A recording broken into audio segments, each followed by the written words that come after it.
Shalom aleikum, aleikum salam para todos. Aqui quem fala é o evangelista André Santos, mais uma vez fazendo um vídeo nesse canal de bênção chamado Maçã de Ouro em Salva de Prata, palavra dita em seu momento certo. Aqui quem fala é o comentarista, historiador, arqueólogo, biblista, comentarista judaico, hebraico, grego e cultural da mitologias bíblicas e história, também o histórico, também da Bíblia, da Palavra de Deus. Quero cumprimentar a todos com Shalom Kavai, Kavai Shalom, paz e esperança, paz, para todos aqueles que vê este canal em sua casa e em sua família. Também quero cumprimentar a vocês com Shalom Lahema, Lahema Shalom, paz e prosperidade, prosperidade e paz sobre a sua casa, sobre a sua vida, sobre a sua família. Aqui quem fala é o evangelista André Santos, comentarista, como já disse, e também já quero passar a vocês o meu canal lindo e maravilhoso que o Senhor Jesus vos concedeu. Temos aí 4 canais no YouTube e eu quero passar alguns canais para vocês se inscrever, curtir, mandar um joia neste canal. Esse canal é Evangelista André Santos, Maçã de Ouro em Salva de Prata. Ou se não, você escreve lá, Evangelista André Santos, especialista em cultura judaica. Ou se não, você escreve lá, Evangelista André Santos, Cronos, Kairos e Olá. Amém? Manda um joinha lá, eu espero você curtir o nosso canal para a glória de Deus. Estou agora para fazer o comentário das lições bíblicas da CPAD, a Lições Bíblicas Nova, isso mesmo, cujo seu tema é a supremacia das escrituras bíblicas. Eu estou agora na lição de número 11, do dia 13 de março de 2022. Vamos para mais um comentário das lições bíblicas dominicais para a glória de Deus. Vamos fazer aí uma paraxá, uma pauta, uma enquete para a glória do Senhor Jesus. Vamos utilizar uma exegese avançada, juntamente com uma hermenêutica avançada, também com uma homilética avançada, de interpretação textual e embasando o sistema textual. Então vamos lá. O tema da mensagem das lições bíblicas de número 11 é o tema, o modelo pentecostal para hoje ou agora. A base do tema do texto está baseado no livro de Atos dos Apóstolos, capítulo 2 e versículo 4. E vamos lê-lo? Vamos meditá-lo? Então, é no livro de Atos, capítulo 2, versículo 4, que está escrito assim: E todos foram cheios do Espírito Santo e começaram a falar em outras línguas, conforme o Espírito Santo lhe concedia que falasse. Livro de Atos, capítulo 2, versículo 4. Ao primeiro ponto de vista, vamos usar 6 bases para dar sustentação ao tema desta lição número 11, e também para dar sustentação ao capítulo 2, versículo 4 de Atos dos Apóstolos. Então vamos fazer aí 6 observações, 6 palavras que vai fazer você entender melhor o tema dessa lição de número 11 e também o versículo bíblico que está sendo utilizado. Vamos lá. Primeira observação, o dia do Senhor é que o derramamento do Espírito Santo foi permanente. Segunda observação, a evidência física inicia do batismo do Espírito Santo que falasse em línguas. Terceira observação, do Espírito Santo, das sinais sobrenaturais marcaram no advento. Quarta observação, uma voz do céu identificava o Messias, o Espírito Santo lhe formou de uma forma de pomba.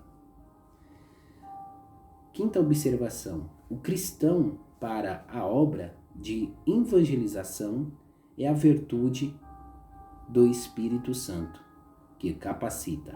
Olha só que interessante. Sexta observação.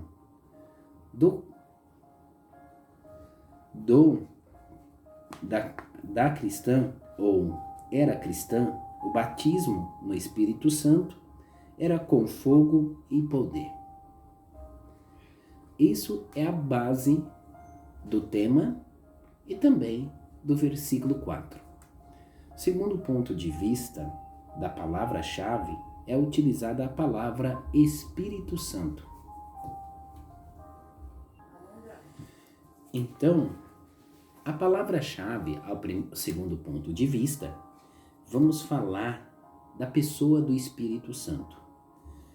No hebraico, a pessoa do Espírito Santo é chamado de Ruach Mokadesh, que quer dizer Espírito Santo de Deus. No grego, é utilizada uma palavra chamada pneumatologia, que quer dizer doutrina do Espírito Santo. Quais são as formas do Espírito Santo na etimologia cristã, na era da etimologia cristã? Vamos meditar na palavra de Deus? O Espírito Santo é simbolizado na etimologia cristã como vento, azeite, lâmpada, olheiro, monerá, catiçal e pomba. Então são alguns elementos da etimologia cristã que fala sobre o símbolo do Espírito Santo de Deus. Agora deixa eu te dizer uma coisa secreta, um segredo. Existem dois tipos de etimologia da pomba. Existe a pomba na etimologia de Noé e existe a pomba na etimologia do Novo Testamento. Aí eu vou deixar você pesquisar o que seria isso e qual seria a resposta disso. No Antigo Testamento e no Novo Testamento, utilizado os dois adventos como pomba. Terceiro ponto de vista, quantos tipos de pessoas no Antigo Testamento tinha o Espírito Santo, ou pneuma, ou Ruach Mokadesh? Olhando para a palavra de Deus, existem 6 tipos de pessoas que tinham a essência do Espírito Santo. A primeira pessoa a ter a essência do Espírito Santo é Adão, que representa a humanidade, o homem, quando Deus criou a imagem e semelhança. Agora, a segunda pessoa que recebia a presença do Espírito Santo eram os reis. A terceira pessoa eram os profetas. A quarta pessoa eram os sacerdotes. A quinta pessoa, os levitas. A sexta pessoa, os anciões. Então, esses são os 6 tipos de pessoas do Antigo Testamento que recebia a presença do Espírito Santo. Viu que legal? Agora, uma observação. Jesus, quando saiu da água, veio a pomba e o Espírito do Senhor sobre mim. Agora, veja bem, o Espírito do Senhor estava sobre aquela pomba, em forma corpórea, que o Espírito do Senhor está sobre mim. Agora, olha só que interessante. O Espírito do Senhor já tinha repousado sobre a vida de Jesus, identificando: este é meu filho, ok? Mas olha só que interessante. A sinagoga não sabia. O povo em Salém ainda não sabia. Só foi saber mesmo na profundidade quando Jesus foi para a sinagoga e rompeu o lacre do selo de Isaías, o pergaminho de Isaías, e leu: a unção do Espírito Santo está sobre mim, para pregar o evangelho. Olha só que coisa tremenda. A unção do Espírito Santo esteve presente na vida do ministério de Jesus. Olha só. Então, o homem sem o Espírito Santo de Deus, ele não tem ministério. Olha só que interessante. É interessante isso. Então, Jesus, ele recebe e depois ele faz o cumprimento em prática, né? Testificando e mostrando esta revelação ao povo na sinagoga.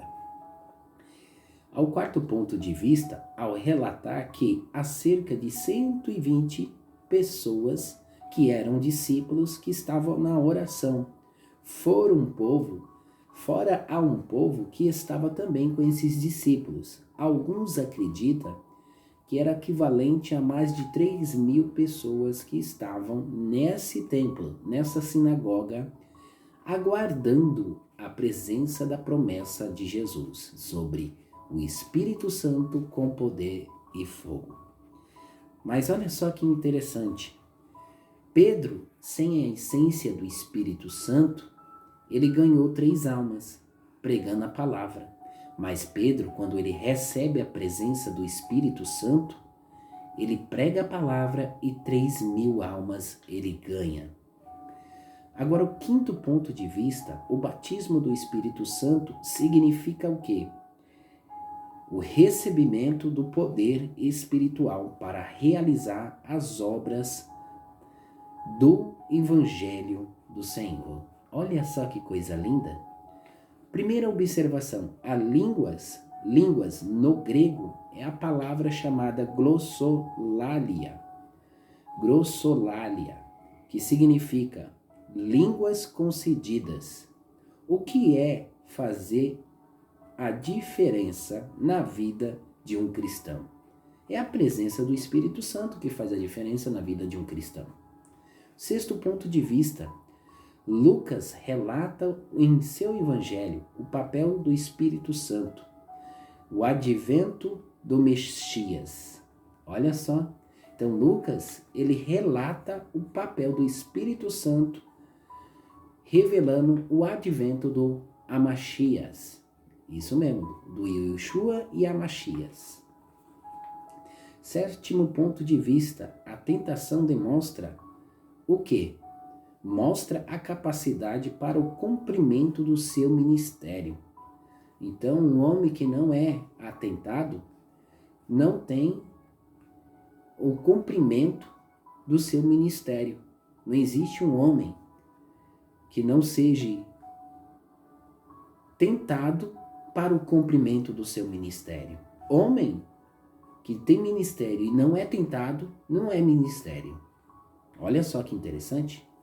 O oitavo ponto de vista, em Atos dos Apóstolos, registra o quê?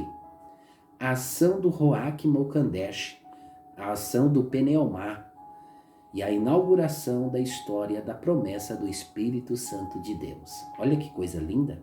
O nono ponto de vista, Pedro fala que o altar do revestimento. Essa é a promessa que Pedro ensina, que estejamos em vigor com o altar revestido. 10º ponto de vista, a expressão Espírito Santo que derramarem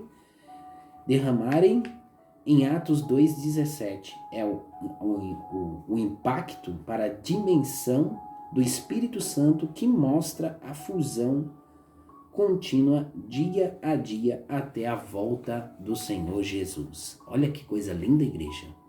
Então, este é o comentário da lição 11 do dia 13 de março. Eu quero agradecer a todos e deixo a todos com Shalom, Kavai, Kavai, Shalom.